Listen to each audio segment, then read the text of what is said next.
Hello students, मैं राजेंद्र कुमार यादव एक बार फिर से स्वागत करता हूं हमारे channel maths classes for you पर। जैसा कि आपको पता है कि हम क्या पढ़ रहे थे, हम डेश वर्क को सोल्व कर रहे थे और जो मॉडल पेपर फर्स्ट है वो हम कवर कर रहे थे। उसके मैंने 4 पार्ट अपलोड कर दिए हैं। आज स्टार्ट करेंगे हम कौन सा 5वां पार्ट। अब देखो, मॉडल पेपर पढ़ना बहुत जरूरी है। जरूरी क्यों है? क्योंकि यहाँ से मोस्टली क्वेश्चन 70 से 80% क्वेश्चन है ना, यहाँ से पुटअप हो जाते हैं। ऐसे कैसे वो आपको मिल जाएंगे, इसलिए आपको मॉडल पेपर करना बहुत जरूरी है। आपके पास समय कितना मिलेगा पेपर में? 3 घंटे और 15 मिनट। और कितने नंबर का रहेगा आपके पास? 80 नंबर का क्वेश्चन है। ठीक, 80 नंबर का क्वेश्चन आएंगे। और मॉडल पेपर आपके पास फर्स्ट करा रहा हूँ मैं। और उसके है ना शायद 12 क्वेश्चन तक या 11 क्वेश्चन तक हमने कर लेते। आज कौन सा स्टार्ट करेंगे? अगला क्वेश्चन जो भी है 12वां क्वेश्चन से स्टार्ट करेंगे। ठीक है, तो चैनल पर नए हो तो चैनल को सब्सक्राइब जरूर कर लीजिएगा, साथ ही बेल आइकन को प्रेस कर लिए। उससे क्या है कि आपके पास जो भी क्लास आएगी उसका नोटिफिकेशन आपके पास आ जाएगा। हम है ना पूरे 10 के 10 मॉडल पेपर इस चैनल पर सोल्व करेंगे। ठीक है, चलो। तो क्वेश्चन है हमारे पास। हाँ जी, क्वेश्चन क्या है हमारे पास? निम्नलिखित सारणी के 35 नगरों की साक्षरता दर दे रखी है आपको, तो माध्य आपको निकालना है इसका। ठीक है, माध्य निकालना है। ये मैंने पहले सोल्व कर दिया था। तो ये आप लिख लेना। वर्ग अंतराल, वर्ग अंतराल में क्या क्या है? वर्ग अंतराल में है 45 से 55 लेकर कहाँ तक है? 95 तक है। एफ आपको दे रखी है। एक्स निकालना है। एक्स कैसे निकालते हैं? इसके वर्ग अंतराल को जोड़ के 2 का भाग लगा देते हैं, एक्स आ जाएगा आपके पास। ठीक है, एक्स आ गया। उसके बाद में आप क्या निकालोगे? F x. एफ एक्स मैंने निकाल दिया। ठीक है, एफ एक्स मतलब एफ को और एक्स को क्या करना है? आपको गुणा करना है, मल्टीप्लाई करना है। ठीक है, तो यहाँ पर तो आया 150, यहाँ पर आया 600, यहाँ पर आया 770, यहाँ पर आया कितना? 6,640। और यहाँ पर कितना आया? 270। ये मैंने यहाँ तक कर दिया था। ठीक है, उसके बाद में देखो माध्य बराबर क्या होता है।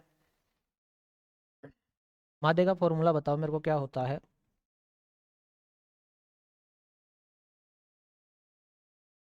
माध्य बराबर होता है sigma F I, sigma F I X I और बटे में क्या? Sigma F I. ठीक है, ये आपके पास फॉर्मूला होता है। Sigma F I X I का मतलब क्या होता है कि एफ एक्स में जो भी है ना उन सबको क्या कर दो आप? जोड़ दो। तो जोड़ो, कितना हो जाएगा? ये तो हो गया आपके पास 0। यहाँ पर कितना हो जाए? 7 और 5 12, 12 और 4 कितना हो गया आपके पास? 16, 16 और 7 कितना हो गया आपके पास? 23, 23 का कितना? 3 हासिल की 2, 2 और 1 3, 3 और 9, 9 और 16, 16 और 6 22, 22 और 2 कितना हो गया आपके पास? 24। ठीक है, और बटे में एफ आई का मान कितना दे रखा आपको? 35 दे रखा है। कितना आपके पास? 35। तो माध्य बराबर देखो, इसको भाग दे दे 5 से। 5 चौक 20, और कितना बच गया आपके पास? 4, 5 8 40। ठीक है, बच गया 3, 5 6 30, और बटे में कितना आपके पास? 5 7 35। ठीक है, 7 का भाग दे दो अब इसमें। 486 में किसका भाग दे दो? 7 का। तो 7 7 6 42। ठीक है, कितना बच गया आपके? 6। और यहाँ से उतारा हमने कितना? 6। फिर 7 8 56, 7 9 63, 7 9 63 बच गया। कितना यहाँ पर? 3 लगाए हमने 0.0 और 7 दिया 21। तो कितना आया? गुणनतर 0.3। ठीक है, ये आपका क्या हो गया? आंसर हो गया। ठीक है, बिल्कुल आसान था। नेक्स्ट क्वेश्चन क्या है हमारे पास है? हाँ, इसको समझो एक बार। मैं इसके बारे में बता देता हूँ। आपके पास ताश के टोटल पत्ते कितने होते हैं? 52। उसमें देखो कैसे कैसे होते हैं, पूरा को बता रहा हूँ मैं। 13 लाल, ठीक है, फिर से 13 लाल है, और 13 काले हैं, और फिर से क्या है? 13 पत्ते काले हैं। ठीक है, 26 तो लाल हैं और 26 के आपके पास काले हैं। ठीक है, उसमें सब में 4 4 सेम होते हैं। यहाँ पर इक्का क्या होता है? बादशाह। फिर क्या होता है? बेगम। और नेक्स्ट आपके पास गुलाम। सेम, चारों में सेम है। यहाँ पर भी इक्का बादशाह बेगम गुलाम, यहाँ पर भी इक्का बादशाह बेगम गुलाम, और यहाँ पर भी इक्का बादशाह बेगम और गुलाम। ठीक है, सेम है चारों में। चलो नेक्स्ट देखो, आपको क्या पूछा है? टोटल कुल परिणाम कितने आपके पास? 52 है। बट टोटल पत्ते कितने हैं? 52 है। तो कुल परिणाम कितना आपके पास? 52। तो फर्स्ट देखो क्या पूछा आपको? लाल रंग का बादशाह, लाल रंग का बादशाह पूछा है। तो अच्छा, इनको क्या क्या बोलते हैं? इनको बोलते हैं ईंट। 13 पत्ते होते हैं पान के। 13 पत्ते किसके होते हैं? चिड़ी और हुक्म। ऐसे बांटे हुए होते हैं। ठीक है, ईंट के पत्ते, पान के, लाल, लाल किस किस के होंगे, ईंट के होंगे और पान के होंगे। और चिड़ी के कैसे होंगे, काले, और हुक्म के भी काले। ठीक है, चलो। तो आपको क्या पूछा है, लाल रंग का बादशाह। कैसा, लाल रंग का बादशाह। तो लाल रंग का बादशाह देखो यहाँ पर भी आएगा और यहाँ पर भी आएगा। तो एक बादशाह तो ये रहा और एक बादशाह इसमें आएगा। तो अनुकूल परिणाम कितने हो गए आपके पास, 2। तो बताओ पहला का क्या आएगा, 2/52, काट देना, कितना हो जाएगा, 1/26। ठीक है, नेक्स्ट देखो हमारे पास क्या है, सेकंड क्या है, हुकुम का पत्ता। अब हुकुम का पत्ते कितने आपके पास, 13। 13 ही तो है भाई, 13 ईंट के हैं, 13 पान के हैं, 13 चिड़ी के हैं, 13 हुकुम के हैं। तो अब की बार क्या पूछा, हुकुम का पत्ता। तो अब की बार अनुकूल परिणाम कितने हो गए, 13, और कुल कितने आपके पास, 52। काट देना, कितना, 1/4। ठीक है, आज मैंने फॉर्मूला वगैरह नहीं लिखा, आप लिख लेना ना। फॉर्मूला क्या होता है, कुल अनुकूल परिणाम बटे कुल परिणाम। ठीक है, नेक्स्ट देखो हमारे पास क्या है, लाल रंग का तस्वीर वाला पत्ता।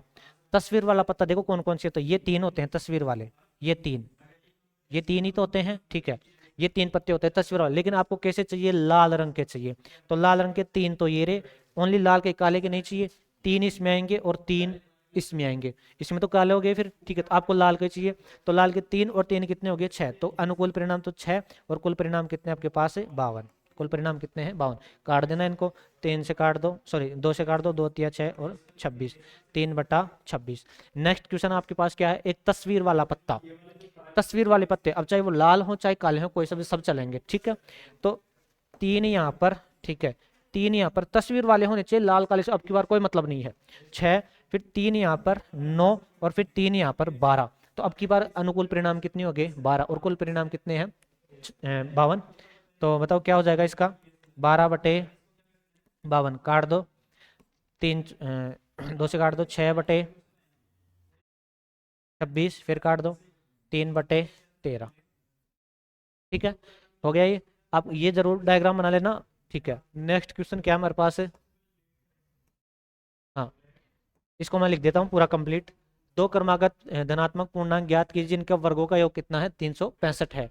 तो दो क्रमागत, क्रमागत मतलब जस्ट अगला ही, जिसमें मान लो मेरे पास कोई संख्या है 6, अब जस्ट अगला क्या होगा, 7, मतलब 6 + 1 होगा, 7 तभी तो होगा। जिस मेरे पास है कोई भी संख्या 9, तो जस्ट अगला क्या होगा, 9 + 1 10, तभी तो होगा। ठीक है, मतलब +1 करना पड़ेगा। तो माना पहला पूर्णांक तो क्या है, माना पहला पूर्णांक क्या है आपके पास, x है। ठीक है, तब दूसरा पूर्णांक क्या होगा, दूसरा पूर्णांक बताओ क्या होगा, x + 1 होगा। जस्ट अगला ही तो चाहिए, तो x + 1 होगा। अब इनके वर्गों का योग कितना है, 365 है। तो वर्गों का योग, इसका भी वर्ग करो, इसका भी वर्ग करो, और उनका योग भी करो। तो x प्लस में x + 1 का स्क्वायर, ठीक है, बराबर में कितना होगा, 365 होगा। वर्ग करके हमने क्या कर दिया, योग कर दिया। बोल रहा था भाई वर्गों का योग, तो वर्ग करके हमने योग कर दिया। इसको खोलो, x² प्लस, इसको भी खोलो, x² + 2x प्लस में 1 बराबर में कितना, 365 है। ठीक है, तो ये कितना हो गया आपके पास, 2x² प्लस में 2x, 365 इधर आएगा तो 1 प्लस माइनस में कितना, 365 बराबर में कितना, 0। तो 2x² प्लस में 2x और माइनस में कितना बचा, 364। 364 भाई, ये माइनस का और ये प्लस का, 364 था, बराबर में कितना आपके पास, 0। ये मेरे पास द्विघात समीकरण निकल के आ गया। अब इसको सोल्व कर देते हैं। ठीक है, देखो, तो 2 कॉमन आ रहा है, हर जगह से 2 कॉमन ले लो। तो क्या बचा यहाँ पर, x² प्लस में x और माइनस में कितना बचा यहाँ पर, 182 बराबर में कितना, 0। 2 को 0 में भेज दो। तो x² प्लस में x और माइनस में कितना, 182 बराबर में क्या आपके पास, 0। ठीक है, अब गुणा करने, a का मान बोलो कितना है, 1, b का मान कितना है, 1, और c का मान कितना, माइनस का 182। अब a और b को गुणा करो तो 182, गुणा करने पर 182 चाहिए, जोड़ने घटाने पर कितना चाहिए, 1 चाहिए। ठीक है, तो अगर मान लो गुणनखंड दिमाग में नहीं आता तो ऐसे कर लिया करो, 182 को तोड़ो, 2 का कितनी 9, 1, फिर 7 का कितनी बार, 13, फिर 13 में 13 का एक बार।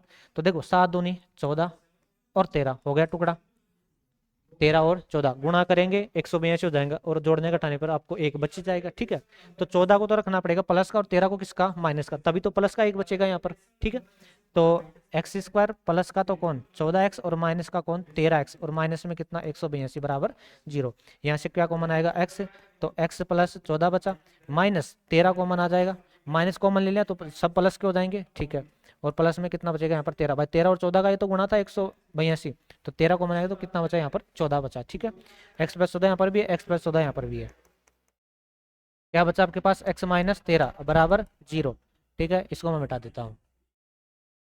तो x की वैल्यू क्या क्या आई मेरे पास, x की वैल्यू एक तो आई माइनस का 14 और एक आई मेरे पास 13। ठीक है, तो माइनस का 14 थोड़ी लूंगा, आपको धनात्मक पूर्णांक लेना है, तो ये तो माइनस का, तो ये तो मैं लूंगा नहीं। x की वैल्यू क्या आई मेरे पास 13 आई, तो एक पूर्णांक तो क्या है 13 और दूसरा पूर्णांक x प्लस 1। दूसरा पूर्णांक बोलो क्या आएगा आपके पास, x प्लस 1 मतलब 13 प्लस 1 मतलब कितना है आपके पास 14। ठीक है, चलो ये हो गया हमारे पास क्वेश्चन नंबर 14 तक कंप्लीट हो गया। नेक्स्ट हम वीडियो में देखेंगे क्वेश्चन नंबर 15 से स्टार्ट करेंगे। आपको है ना चैनल पर प्लेलिस्ट बनी हुई है, तो प्लेलिस्ट पे जाकर आप टैप करो, वहां से जितने भी वीडियो हैं वो सारे कवर कर लेना, उसके बाद में आगे के लेक्चर देखना। ये शायद 5वां पार्ट है, 4 पार्ट अपलोड है। ठीक है, थैंक यू।